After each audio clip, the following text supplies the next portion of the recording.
Martin Luther, qui a vécu dans les années 1500, habitait dans l'Empire germanique, de la région où le petit peuple parlait l'allemand, et aucun noble, aucune personne instruite ne connaissait la langue parlée du petit peuple.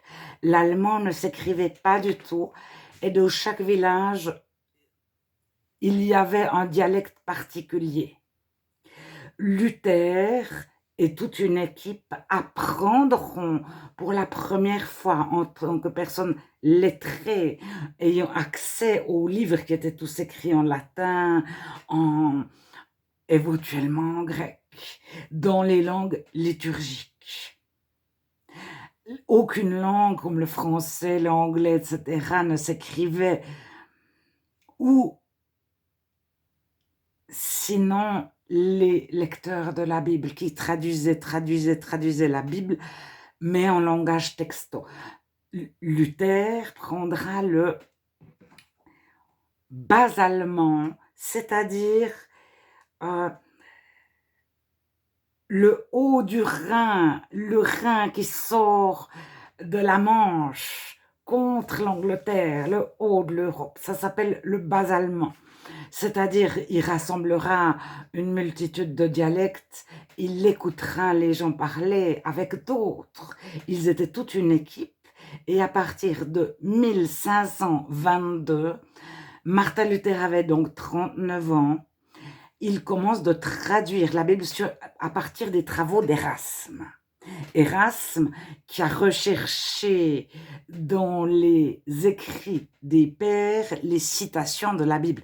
Erasme, son père, est copiste. Il est fils de copiste au Vatican. Donc, il a une connaissance des manuscrits, de la copie de manuscrits, et il cherche la Bible dans les citations sous la plume des pères. Et Luther, au fur et à mesure de l'avancée des travaux d'Erasme, améliorera sa traduction. Ça veut dire qu'elle sera modifiée légèrement d'une année à l'autre jusqu'en 1536 environ, au décès d'Erasme. Et lorsqu'Erasme trouve encore d'autres manuscrits, Luther reprend toujours ce qu'il y a de mieux à l'époque.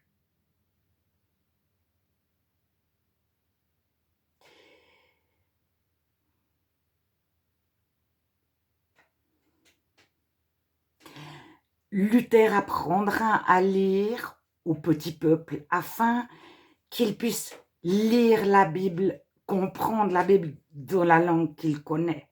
Le petit peuple ne connaissait pas le latin, les langues de la noblesse et du clergé.